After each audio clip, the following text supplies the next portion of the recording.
Assalamualaikum warahmatullahi wabarakatuh. Alhamdulillah, wassalatu wassalamu ala rasulillah wa ala alihi wa sahbihi ajma'in wa ba'd. Pemirsa Akbar TV, semoga Allah subhanahu wa ta'ala merahmati Anda semuanya. Ada sebuah warisan, yang mana warisan ini kita dapati dari nenek-nenek moyang kita zaman dahulu kala. Tentunya ini bukan warisan harta, tetapi warisan keyakinan, warisan kepercayaan, sekaligus warisan pemahaman, yaitu animisme dan dinamisme. Adanya sebuah keyakinan bahwa ada kekuatan lain yang mendiami tempat-tempat tertentu atau benda-benda tertentu. Dan adanya sebuah kepercayaan bahwa ada kekuatan lain yang mana itu selain kekuatan Allah Subhanahu wa ta'ala. Dari warisan ini pemirsa Akbar TV, kita bisa saksikan sebagian besar kaum muslimin mereka bepergian jauh mendatangi tempat-tempat atau mengumpulkan benda-benda yang mereka anggap keramat. Mereka akhirnya berusaha bertabarruk, mencari berkah, ngalap berkah, golek barokah di benda-benda atau tempat-tempat tersebut. Maka bagaimana ini kita pandang dalam sudut kacamata Islam, dari segi syariat Islam yang mulia ini. Allah Subhanahu wa ta'ala berfirman dalam surat Ali Imran ayat yang ke-26. Allah nyatakan, "Qulillahumma malikal mulki tu'til mulka man tasya' wa tanzi'ul mulka mimman tasya' wa tu'izzu man tasya' wa tudhillu man tasya' biyadikal khair." Katakanlah, wahai Allah Tuhan yang Maha mempunyai kerajaan. Allah berikan kerajaan kepada siapa yang Dia kehendaki. Allah cabut kerajaan kepada siapa yang Dia kehendaki. Allah muliakan seseorang kepada siapa yang Dia kehendaki, dan Allah hinakan seseorang kepada siapa yang Dia kehendaki. Allah lanjutkan ayat ini, biyadikal khair, dan di tangan Allah Subhanahu wa ta'ala sajalah segala macam kebajikan. Dalam hadis riwayat Bukhari, Rasulullah SAW menjelaskan, al-barakatu minallah, keberkahan itu datangnya dari Allah Subhanahu wa ta'ala. Tabarruk, pemirsa Akbar TV, mencari berkah, maknanya adalah mencari kebajikan yang banyak, yang tetap, yang terus bertambah. Dari dua dalil ini saja kita bisa paham bahwa keberkahan itu punyanya Allah Subhanahu wa ta'ala. Keberkahan itu datangnya dari Allah Subhanahu wa ta'ala. Keberkahan itu miliknya Allah Subhanahu wa ta'ala. Maka kalau kita ingin tabarruk, kalau kita ingin mencari keberkahan, golek barokah, ngalap berkah, harus sesuai dengan apa yang dituntunkan oleh Allah dan Rasulnya.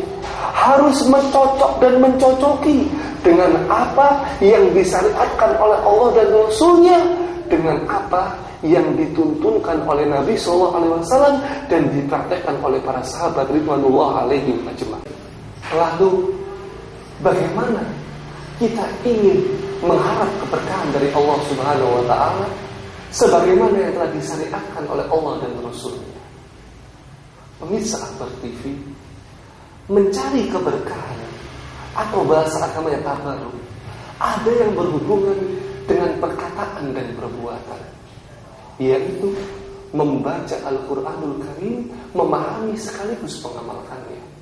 Allah Subhanahu wa ta'ala nyatakan, kitabun anzalnahu ilaika mubarakun liyadabbaru ayatihi wa liyadhakkaru ulul albab. Kitab Al-Quran ini yang kami turunkan kepadamu, kepada kita semua pemirsa Akbar TV, mubarakun, mengandung keberkahan, untuk kita pahami maknanya, untuk kita ambil pelajaran bagi orang-orang yang mau berpikir. Maka ketika kita membaca Al-Quranul Karim, ketika kita memahaminya dan mengamalkannya, itu mendapatkan keberkahan dari Allah Subhanahu wa ta'ala.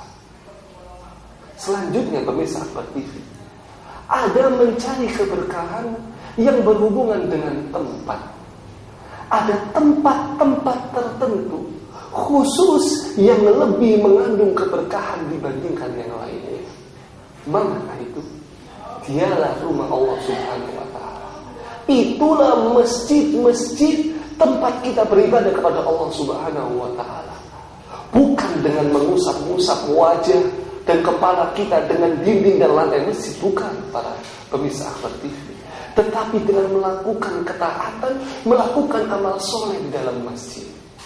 Yang perlu kita pahami, yang namanya masjid di kota kita, di kampung kita, di negara kita, maupun di negara-negara di seluruh dunia, seluruh masjid itu mengandung derajat keberkahan yang sama, 100% sama. Tidak ada bedanya kecuali 3 masjid, yaitu Masjidil Haram, Masjidil Nabawi, dan Masjidil Aqsa. Kata Nabi SAW, "Salatun fi masjidil hada afdalu min alfi salatin fi ma siwahu minal masajid." Salat di masjidku ini, Masjid Nabawi, pahalanya lebih baik 1000 kali salat dibandingkan salat-salat yang di masjid lainnya. Maka jikalau kita ingin mencari keberkahan, mari mendatangi ke masjid, rumah-rumah Allah. Tetapi ingat, seluruh masjid yang ada di muka bumi ini derajat keberkahannya sama, kecuali 3 masjid saja: Masjid Nabawi, Masjidil Haram, dan Masjidil Aqsa. Selanjutnya pemirsa Akbar TV, ada mencari keberkahan yang berhubungan dengan waktu-waktu khusus yang lebih barokah dibandingkan waktu-waktu yang lainnya. Contohnya, dalam 1 tahun kita kenal dengan bulan Ramadan. Atakum sahrul Ramadan, sahrul mubarak. Telah datang kepadamu bulan Ramadan, bulan yang penuh dengan keberkahan. Atau waktu sepertiga malam terakhir ketika Allah Subhanahu wa ta'ala turun ke langit dunia.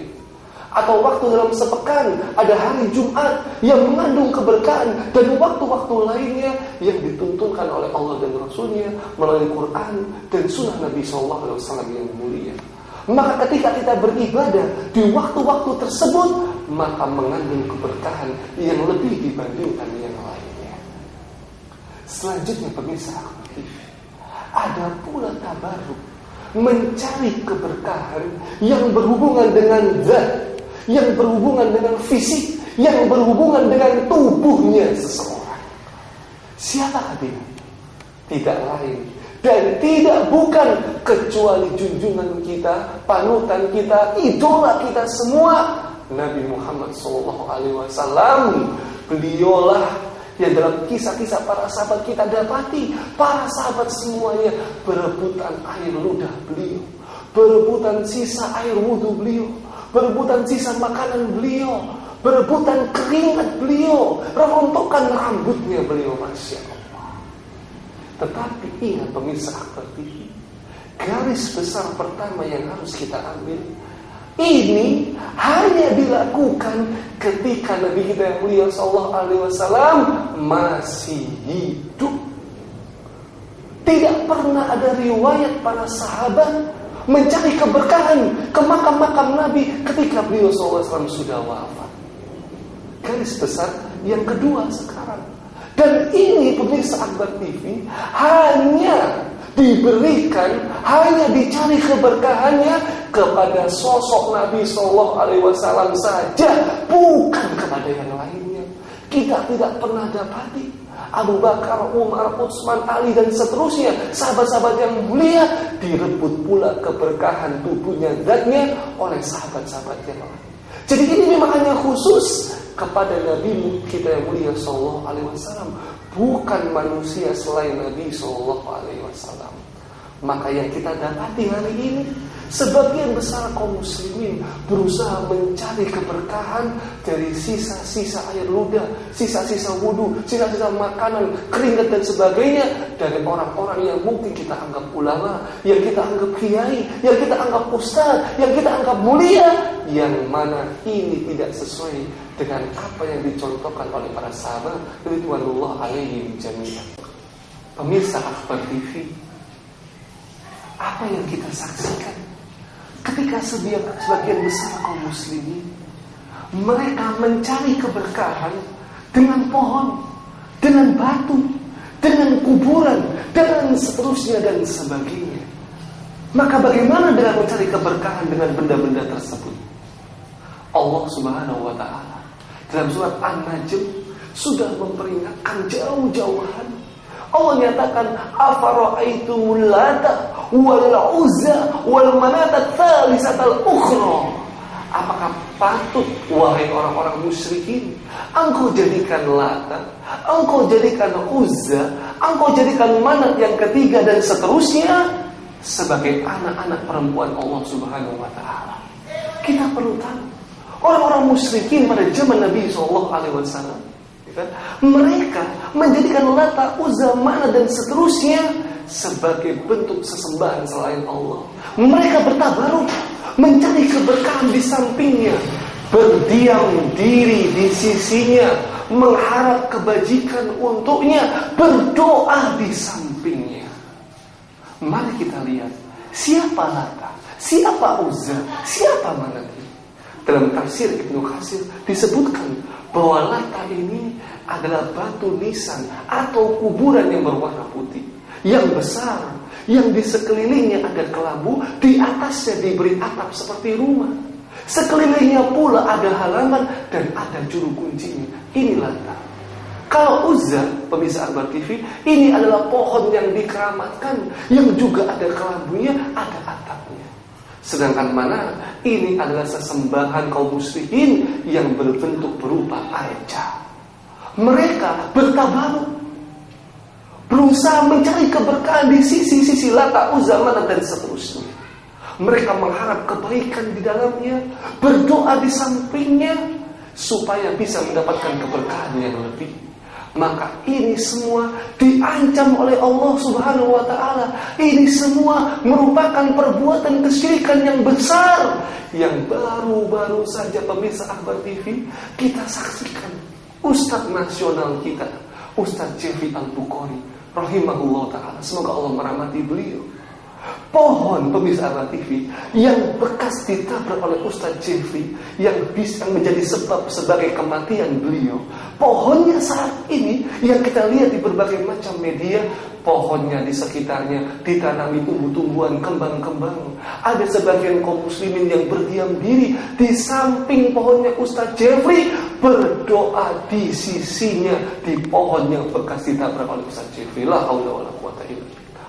Inilah bentuk mencari keberkahan yang tidak sesuai dengan tuntunan Islam, yang tidak dianjurkan dalam syariat Islam, bahkan diharamkan, dan ini bisa masuk dalam bentuk kategori kesyirikan yang nyata.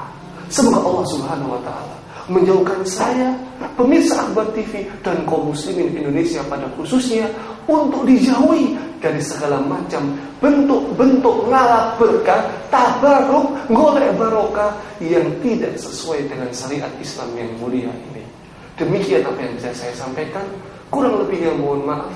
Subhanakallahumma wa bihamdik, asyhadu an la ilaha illa anta, astaghfiruka wa atubu ilaik. Wassalamualaikum warahmatullahi wabarakatuh.